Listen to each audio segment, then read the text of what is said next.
Boris Johnson has formally submitted his resignation as a UK MP. Johnson wrote in his resignation statement that it had not found a shred of evidence against him. He also lashed out at the current Prime Minister, Rishi Sunak, who landed in hot water and must now fight 3 by-elections in constituencies recently vacated. During his time in office, Johnson faced massive backlash from the opposition party and common people when reports emerged that parties were held at 10 Downing Street when such gatherings and festivities were banned in the country owing to the coronavirus lockdown.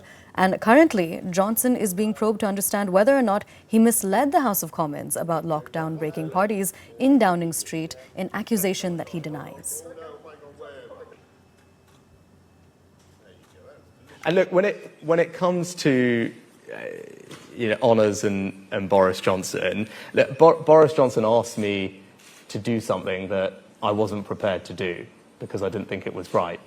That was to either overrule the whole Act committee or to make promises with people. Now, I wasn't prepared to do that. As I said, I didn't think it was right. And if people don't like that, then tough. When I got this job, I said I was going to do things differently because I wanted to change politics. And that's what I'm doing. And I'm also keen to make sure that we change how our country works. And that's what I'm here talking about today. Former British Prime Minister Boris Johnson is quitting as a Member of Parliament immediately. In a statement on Friday, he said, "I am being forced out by a tiny handful of people." Johnson had been fighting for his political life. Hasta la vista, baby. Thank you. His premiership had been cut short last year, partly by anger within his own party and across the country over COVID rule-breaking lockdown parties in his Downing Street office and home. And I want you to know how sad I am to be giving up the best job in the world. But them's the breaks. A parliamentary inquiry was investigating whether he misled the House of Commons when he said all COVID-19 rules were followed. If it found Johnson misled Parliament recklessly or deliberately, it could turf him from Parliament for more than 10 days. That could have sparked an election for his seat.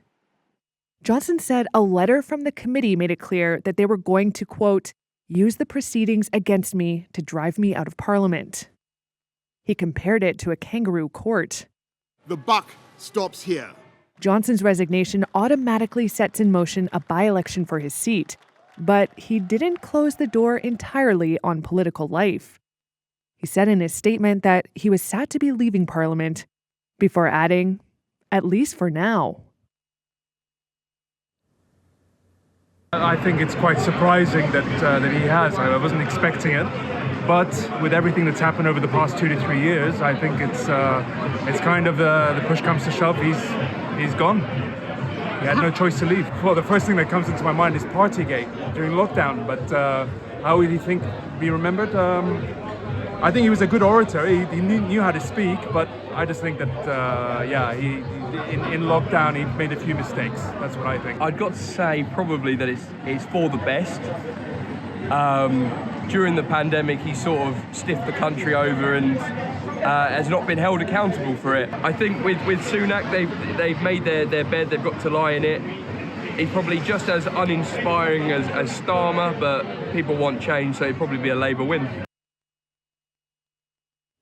We're crossing back over to CNN News 18, Sanjay Suri, who's again joining us live. Sanjay, so again, what Boris Johnson has really said while leaving Parliament is that it's sad to be leaving Parliament, at least for now. But many are still asking, is this the beginning of the end for his political career? Well, he has said that he'll be back, and that certainly is his intention. Whether it will really happen, whether the Conservative Party will allow it to happen is the question.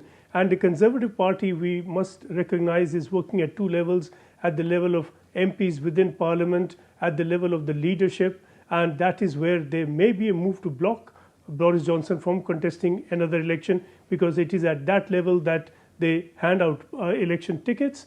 But there is no doubt at all that amongst the membership of the Conservative Party, Boris Johnson is hugely, massively popular, and they will have a strong voice.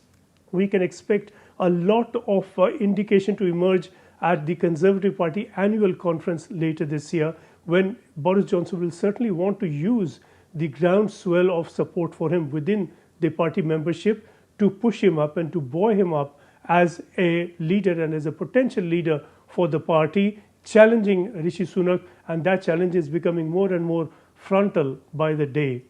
It is this annual party that will really provide the answers how far Boris Johnson can succeed in his bid and his intention that he has expressed to come back and be in politics again, contest election again, hope to get elected as MP again, and eventually to lead the party, and no doubt, as he plans it, the country itself.